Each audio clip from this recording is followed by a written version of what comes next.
پچھلی دفعہ بھی تحریک لبیک بازی لے گئی تھی اور اس دفعہ بھی انشاءاللہ لے جائے گی۔ بسم اللہ الرحمن الرحیم۔ میرے تمام دیکھنے والے ناظرین السلام علیکم۔ آپ دیکھ رہے ہیں میرا یوٹیوب چینل اور فیس بک پیج، میں ہوں شراز چغتائی۔ ناظرین، اس وقت جو فلسطین کے اندر جو حالات چل رہے ہیں، میں اپنی زبان سے وہ الفاظ بیان نہیں کر سکتا۔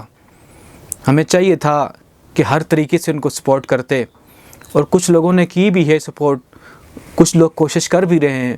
جب تک مسلح ہو کر ان کی مدد نہ کریں گے اس وقت تک مجھے نہیں لگتا کہ یہ مسئلہ حل ہو۔ آج کے دن میں آپ کو بتاؤں کہ بہت سارے لوگوں نے ملین مارچ کے اعلانات کیے ہیں، جس طرح تحریک لبیک کی طرف سے ہوا ہے، جماعت اسلامی نے بھی کہا ہے۔ اس کے علاوہ مذہبی جماعتیں بھی کوشش کر رہی ہیں کہ وہ حکومت کو اس طرف متوجہ کروائیں۔ میں اس بات پر سلیوٹ پیش کرتا ہوں حافظ سعد حسین رضوی صاحب کو۔ انہوں نے ابھی بھی ملین مارچ کا جو اعلان کیا ہے، اس کے علاوہ جو انہوں نے پچھلی دفعہ بھی اعلان کیا تھا، اس کے بعد حکومت نے باقاعدہ مذاکرات کے بعد مل کر پریس کانفرنس کی تھی، اور باقاعدہ رانا ثناء اللہ صاحب نے یہ الفاظ دہرائے تھے۔ آپ ذرا یہ دیکھیں انہوں نے کیا کہا تھا پچھلی دفعہ۔ معاملے کو کے اوپر توجہ دلانے سے کچھ چیزیں جو ہیں وہ اور زیادہ بہتر انداز سے جو ہے وہ ناظرین، یہ الفاظ رانا ثناء اللہ صاحب نے دہرائے تھے، اور باقاعدہ تحریک لبیک کا نام لیا تھا، باقاعدہ مذاکرات ہوئے تھے، اور اس حد تک بات پہنچ چکی تھی۔ انہوں نے کہا تھا ہم ہر طریقے سے کوشش کریں گے، اور اس مذاکرات کا اعلانیہ بھی یہی تھا کہ ہم ہر طریقے سے مدد کریں گے۔ لیکن یہ بات مجھے لگتا ہے ادھوری کی ادھوری رہے گی۔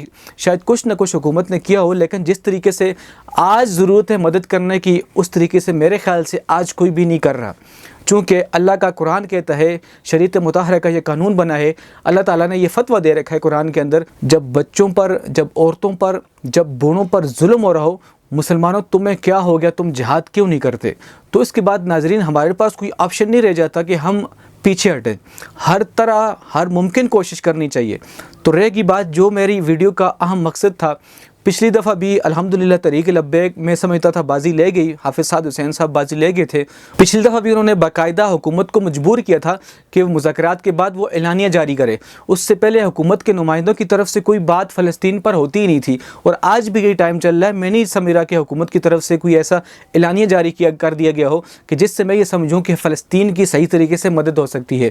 تو ناظرین، آج کی ویڈیو بنانے کا صرف یہ مقصد تھا کہ پچھلی دفعہ بھی تحریک لبیک بازی لے گئی تھی، اور اس دفعہ بھی انشاءاللہ لے جائے گی۔ آگے چونکہ 1 تاریخ کا اعلان کیا ہے حافظ سعد حسین رضوی صاحب نے، تو میں یہ سمجھتا ہوں پچھلی دفعہ بھی تحریک لبیک بازی لے گئی تھی، اور اس دفعہ بھی انشاءاللہ لے جائے گی۔